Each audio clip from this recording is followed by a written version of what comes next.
Welcome to B expensive. આ વિડીયોમાં આપણે ચેપ્ટર 1 સ્ટાર્ટ કરીએ। સૌથી પહેલાં આપણે બોર્ડમાં એનું વેટેજ જોઈએ તો એ સેક્શન એમાં એક ક્વેશ્ચન આવશે અને સેક્શન સીમાં એક ક્વેશ્ચન આવશે। એમ ટોટલ બંનેમાં એક એક ક્વેશ્ચન એટલે ટોટલ 4 માર્કનું આ ચેપ્ટર બોર્ડમાં પૂછાય છે। એમાં ચેપ્ટર ખાસ કરીને સેક્શન એનો જે ક્વેશ્ચન છે એ ઓબ્જેક્ટિવ ટાઈપનો આવે છે, મતલબ મોટે ભાગે ખાલી જગ્યા આવે છે અથવા એ ખરા ખોટા અથવા વિકલ્પ એ રીતે કોઈ ક્વેશ્ચન પૂછી શકે। સમીકરણ સંતુલિત કરવાનું પણ પૂછી શકે અને આપેલી પ્રક્રિયામાં કોનું ઓક્સિડેશન કોનું રિડક્શન થાય છે, જેમ લાસ્ટ ટાઈમ બોર્ડની એક્ઝામમાં એની ક્વેશ્ચન નંબર 1 જ હતો સાયન્સના પેપરમાં, એ રીતના ક્વેશ્ચન એમાંથી આવી શકે છે। ચેપ્ટર છે રાસાયણિક પ્રક્રિયાઓ અને સમીકરણો। હવે ધોરણ 9માં આપણે થોડો ઘણો ખ્યાલ મેળવ્યો છે। બે પ્રકારની પ્રક્રિયાઓ આપણે ભણ્યા હતા, ભૌતિક ફેરફાર અને રાસાયણિક ફેરફાર। એક સિમ્પલ ઉદાહરણ આપણી પાસે હતું એ વખતે કે બરફનું પીગળવું, તો એ ભૌતિક ફેરફાર હતો। હવે બરફમાં પાણીના કણો એ ઘન અવસ્થામાં છે। જ્યારે તાપમાન વધે છે ત્યારે આ કણો ઘન અવસ્થામાંથી પ્રવાહી અવસ્થામાં ફેરવાય છે, મતલબ પદાર્થ બદલાયો નથી। એક હતું પાણીનું ઘન સ્વરૂપ અને બીજું પાણીનું પ્રવાહી સ્વરૂપ, મતલબ આમાં પાણીની ભૌતિક અવસ્થા પહેલાં બરફ સ્વરૂપે ઘન હતી જે હવે પાણી સ્વરૂપે પ્રવાહી બને છે, તો આ ભૌતિક ફેરફાર હતો। આપણે આ ચેપ્ટરમાં રાસાયણિક ફેરફાર અને રાસાયણિક પ્રક્રિયાઓ શીખવાની છે। તો રાસાયણિક ફેરફારના કોમન ઉદાહરણો કયા હોઈ શકે? તો ખોરાક રાંધવો, શરીરમાં ખોરાકનું પાચન થવું, સજીવ દ્વારા શ્વાસ લેવો, કોઈ ધાતુની વસ્તુ પર કાટ લાગવો, આ બધા, પછી ફળનું પાકવું, કોઈ ફળનું આથવણ જેમ કે દ્રાક્ષનું આથવણ થવું, તો આ બધા કોમન રાસાયણિક ફેરફારના ઉદાહરણ છે, જેમાં ઘટના શું બને છે આપણને ખબર નથી, પણ આ ઘટના બન્યા બાદ ઘણા બધા ફેરફારો થાય। તો આપણે કોઈ વસ્તુને જોઈને એવું કઈ રીતે કહી શકીએ કે રાસાયણિક પ્રક્રિયા થાય છે? તો આવો ક્વેશ્ચન આવી શકે।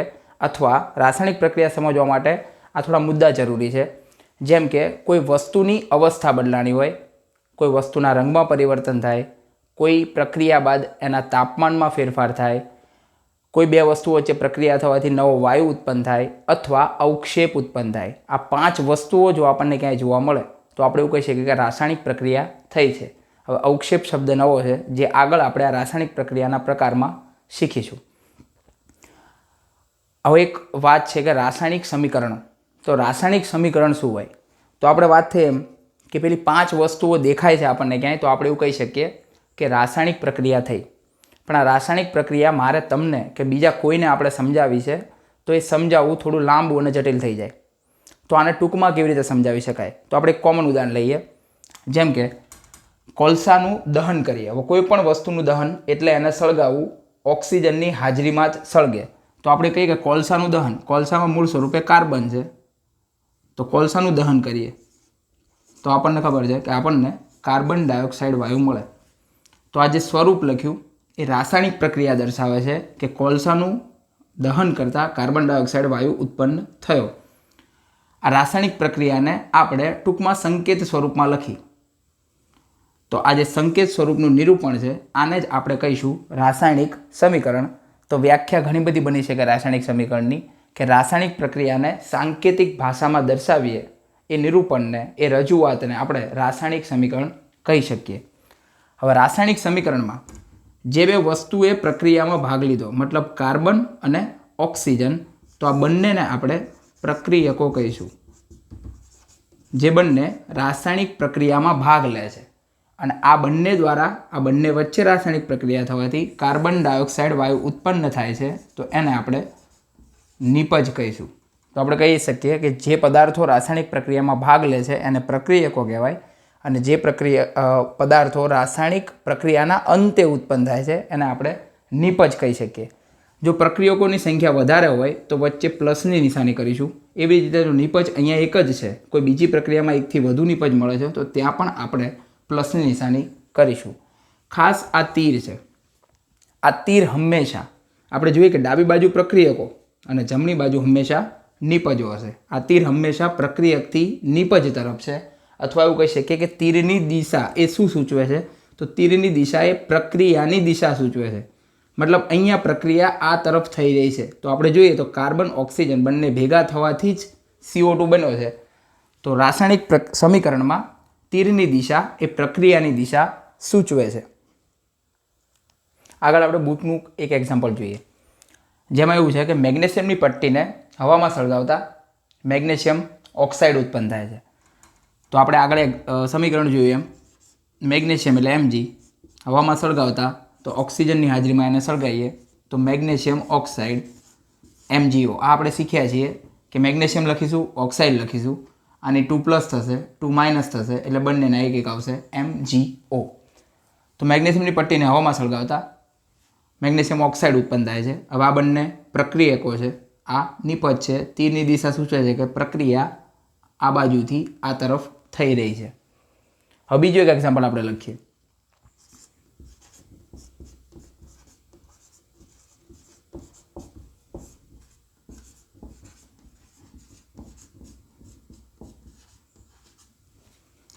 તો સમીકરણ શું સૂચવે છે? તો ઝીંક ધાતુને સલ્ફ્યુરિક એસિડમાં ઉમેરતા ઝીંક સલ્ફેટ બને છે અને હાઇડ્રોજન વાયુ ઉત્પન્ન થાય છે.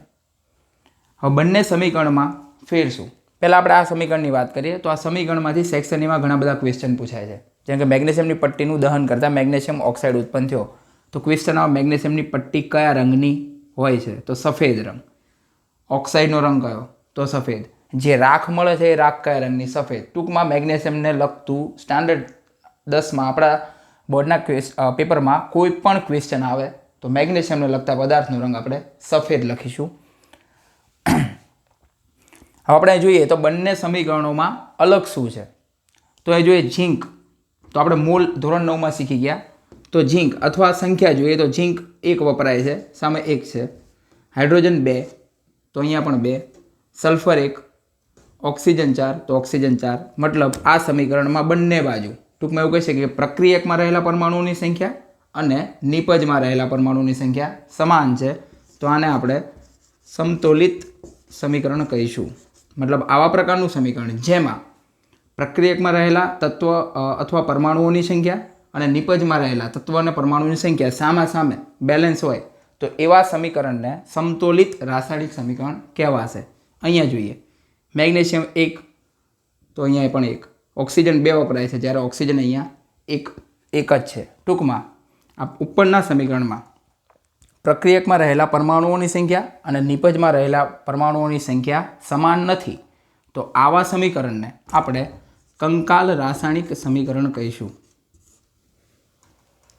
જેમાં સંખ્યા સમાન નથી અથવા પ્રક્રિયક અને નિપજના મોલ સમાન નથી તો પણ આપણે એને કંકાલ સમીકરણ કહીશું. જેમાં પ્રક્રિયક અને નિપજની પરમાણુઓની સંખ્યા અથવા મોલ સમાન છે તો એવા સમીકરણને આપણે સમતોલિત રાસાયણિક સમીકરણ કહીશું. હવે જો આવા પ્રકારનું સમીકરણ છે તો એને આપણે સંતુલિત કરવું જરૂરી છે. શા માટે? તો ધોરણ 9માં આપણે લેવોઝર નામના વૈજ્ઞાનિકે આપેલા 2 નિયમો શીખ્યા હતા. જેમાં પહેલો હતો દળ સંચયનો નિયમ. મતલબ કે દ્રવ્યનું સર્જન કે વિનાશ શક્ય નથી. દળ ક્યારે ઉત્પન્ન કરી શકાય નહીં અને કોઈ વસ્તુ પાસે દળ છે તો એનો નાશ કરી શકાતો નથી. તો અહીંયા ઓક્સિજનના 2 પરમાણુ છે, મતલબ ઓક્સિજનના પરમાણુ ભાર પ્રમાણેનું વજન છે એ અહીંયા વધુ છે પ્રક્રિયકો તરફ, નિપજો તરફ ઓછું છે. જો આ રીતે સમીકરણને લખીએ તો આ સમીકરણ એ દળ સંચયના નિયમનો ભંગ કરે છે. એટલે દળ સંચયના નિયમ માટે અથવા આપણે એવું કહી શકીએ કે દ્રવ્યનું સર્જન કે વિનાશ શક્ય નથી. લેવોઝરના દળ સંચયના નિયમ પ્રમાણે પ્રક્રિયકનું દળ અને નિપજનું દળ હંમેશા સમાન હોવું જોઈએ. એટલા માટે આપણે કોઈ પણ સમીકરણને સંતુલિત કરવું જરૂરી છે. એક વાક્યમાં ક્વેશ્ચન પૂછી શકાય કે રાસાયણિક સમીકરણને સંતુલિત કરવું શા માટે જરૂરી છે? તો આપણે એમાં લેવોઝરનો દળ સંચયનો નિયમ એનો ઉલ્લેખ કરીશું. હવે રાસાયણિક સમીકરણને આપણે સંતુલિત કરીએ તો એના ફાયદા શું? તો અહીંયા આપણે નીચેનું સમીકરણ સંતુલિત છે તો આપણે જોઈ શકીએ છીએ કે પ્રક્રિયકના મોલ અને નિપજના મોલ કેટલા છે એ આપણે જાણી શકીએ. એ સિવાય પ્રક્રિયકનો કેટલો જથ્થો વપરાય છે અને સામે નિપજનો કેટલો જથ્થો ઉત્પન્ન થાય છે એ પણ આપણે જાણી શકીએ. અને હજુ આપણે અહીંયા અવસ્થાઓ દર્શાવી નથી. મતલબ આ ઝીંક એ કયા સ્વરૂપે છે, સલ્ફ્યુરિક એસિડ કયા સ્વરૂપે છે, મતલબ ઘન છે, પ્રવાહી છે, વાયુ છે અથવા આપેલા પદાર્થનું જલીય દ્રાવણ બનાવેલું છે, જે નીચે આપણે અહીંયા આગળ જતાં કૌંસમાં દર્શાવીશું. તો આપણે ત્રીજું એવું કહી શકીએ કે કોઈપણ સમીકરણને સંતુલિત કરવાનું ત્રીજું મહત્ત્વ એ છે કે આપણે સમીકરણ અથવા રાસાયણિક પ્રક્રિયામાં વપરાયેલા અને ઉત્પન્ન થયેલા પદાર્થોની ભૌતિક અવસ્થા જાણી શકીએ છીએ. હવે આપણે સમીકરણને સંતુલિત કઈ રીતે કરવું એ શીખીએ. સમીકરણને શા માટે સંતુલિત લખવું જોઈએ એ આપણે જોયું કે દળ સંચયના નિયમ પ્રમાણે સમીકરણને સંતુલિત કરવું જરૂરી છે. હવે બુકમાં આપણને જે આ થિયરી આપી છે સમીકરણને સંતુલિત કરવાની, એ થિયરી ખૂબ જ લાંબી અને એમાં 7 સ્ટેપ આપ્યા છે. અને એક ક્વેશ્ચન પૂછાવાની શક્યતાઓ સહેજ પણ નથી કે રાસાયણિક સમીકરણને સંતુલિત કરવાના તબક્કા સમજાવો, તો આ પ્રશ્ન પૂછાય નહીં. સેક્શન એમાં એક વાક્યમાં આ રીતે કોઈ સમીકરણ આપણને આપે અને લખ્યું હોય કે સમીકરણને સંતુલિત કરો, તો આપણે કોઈ પણ રીતે સમીકરણને સંતુલિત કઈ રીતે કરવું એ શીખવાની જરૂર છે. તો આપણે એક ટૂંકી પદ્ધતિ અને ઝડપી પદ્ધતિ જોઈએ. તો સૌ પહેલાં આપણે પ્રક્રિયક અને નિપજનો એક ચાર્ટ બનાવી દઈશું. આ આપણને બુકનું જ આપેલું સમીકરણ છે, જે મેથડમાં આપેલું છે. તો આપણે રફમાં પ્રક્રિયક લખીશું અને નિપજ લખીશું.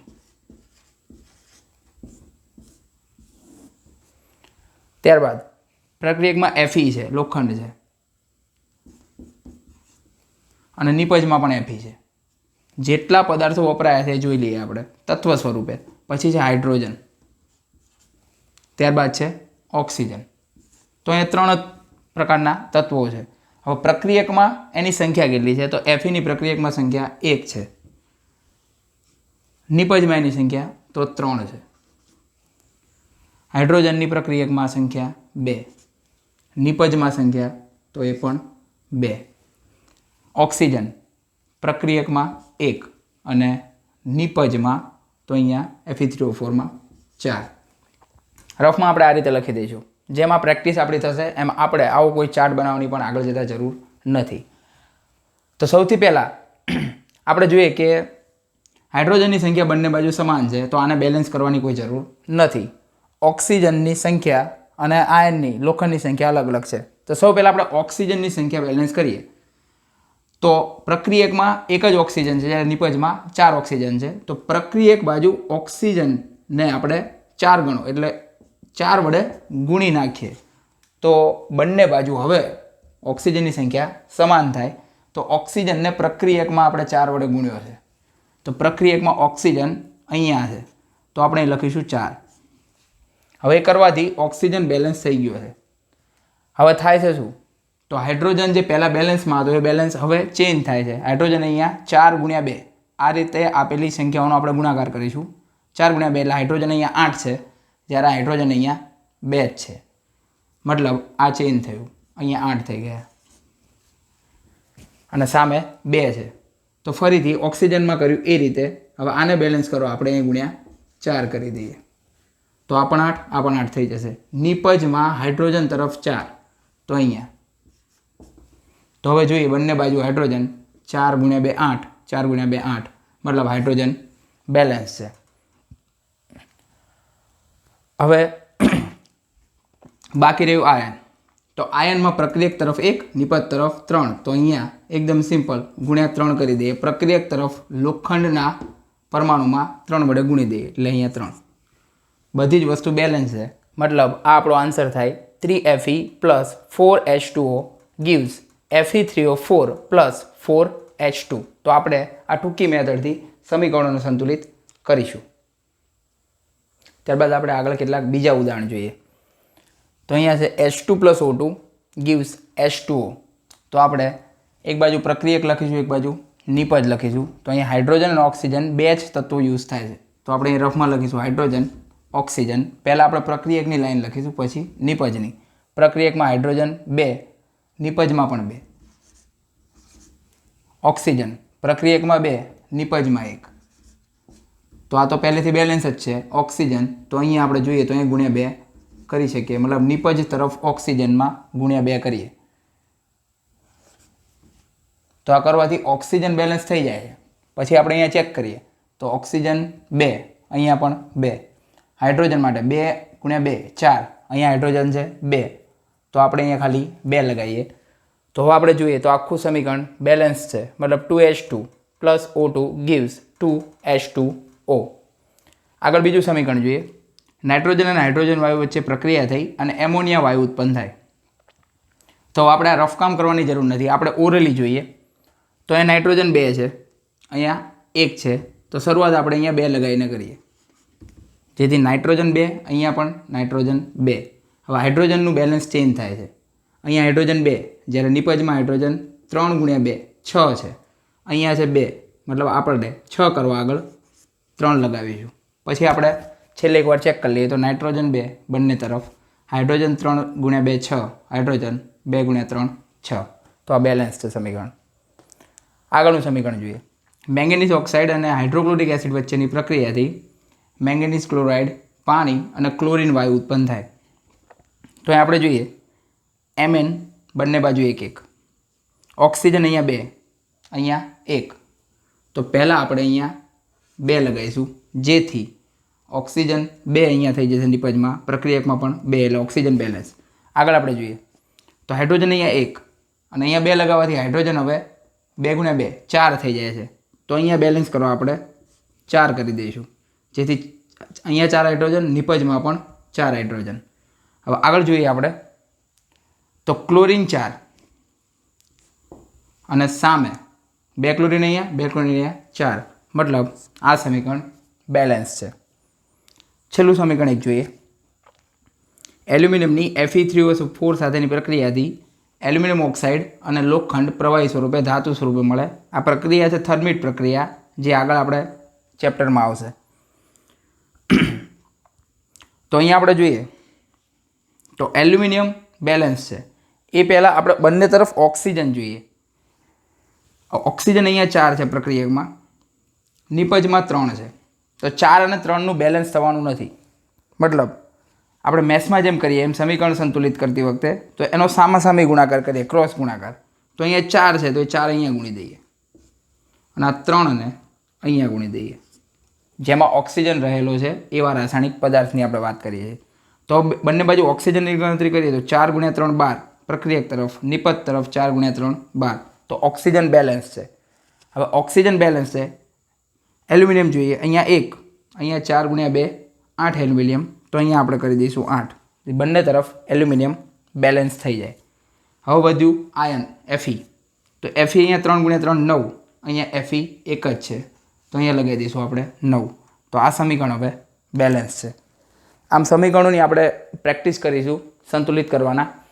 સેક્શન એમાં પૂછાઈ શકે, આવા પ્રકારનું ક્વેશ્ચન પણ આવી શકે, અને એ સાથે સમીકરણ અધૂરું આપ્યું હોય આપણને કે અહીંયા સુધીનું સમીકરણ આપ્યું છે, સમીકરણ પૂર્ણ કરો.